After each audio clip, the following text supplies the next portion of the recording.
अज इन सन जी धरती ते साईं राशिद मोराई जे पुट मोहबी पुट शाह लतीफ़ ऐं जीएम सां मुलाक़ात थी। मुझे पान फोन करे उन्हनि चयो त अचो वेहूं पाण में कचहरी को ॾाढी ख़ुशी थी। ऐं मोरे खां गुज़रंदा आहियूं न, हाणे जीअं मटियारी आहे ने वञूं पिया तॾहिं बि ॼण सॼो मुंहिंजो जेको ज़हन आहे न उहो तव्हां ॾे पुठियां ई थिए। भली पोइ न सॼो त न सॼो, उहा ॿी ॻाल्हि आहे।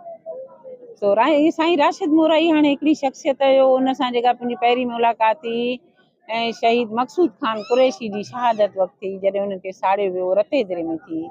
तॾहिं मूं साईं जन खे ॾिठो। पोइ त साईं जन बि मूंसां मिलिया, उन्हनि खे बि ख़ुशी थी त मां सरकश जी धीअ सां मिलियो आहियां। ऐं बाबा जन हिकिड़ी पंहिंजी शख़्सियत मां उन्हनि जे लाइ मां ॻाल्हाए बि न सघां न, माना लफ़्ज़ ई कोन्हनि। हिन वक़्तु बि जेकॾहिं मां पंहिंजे अब्बा साईं सरकश खे यादि कंदी आहियां न, तॾहिं बि मां उनजी क़बर ते बि न वञी सघंदी आहियां, माना अहिड़ी कैफ़ियत थींदी आहे। साईं राशिद मोराई लाइ बि मां ॻाल्हाए नथी सघां, पर उनजो हिकिड़ो शेर आहे जेको जॾहिं बि रस्ते में सफ़र साईंदी वेंदी आहियां त इहो ई हूंदो आहे त मूं ॾाढ जा डूंगर कटे जा वाटा ठाही, मूं ॾाढ जा डूंगर कटे जा वाटा ठाही, उन वाट तां गुज़रे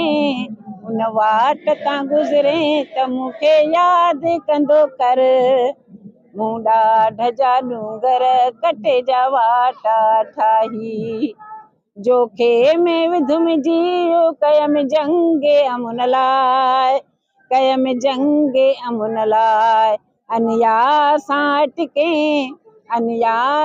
अटके त मूंखे यादि कंदो कर, मूं ॾाढ जा डूंगर कटे जा वाटा ठाही, उन वाट तां गुज़रे उन वाट तां गुज़रे त मूंखे यादि कंदो कर। बाबा राशिद मोराई लाइ छा चवां, बसि उहे अज़ीम किरदार आहे जेके विया, बाक़ी जेके आहिनि से ईअं सम्झो जीअं क़ुरान में पोछ वड़ियल आहिनि, ईअं पोछनि में लिखिजी वेही रहिया। कोई बि हिन वक़्तु हाणे सो धरतीअ जे जेको बि थिए थो हिन महिल शहन कैनालनि जो केॾो मसइलो थो थिए, सिंध तबाह बि थिए, को अॼु बि रोड ते आहे या त डैमनि जे ख़िलाफ़ 91 में मूं अब्बा जो किताब पढ़ियो आहे त लाश कफ़न पाए ॿाहिरि निकिता, बसि जेके हुया जेके आहिनि से बसि सम्झो बसि गुम।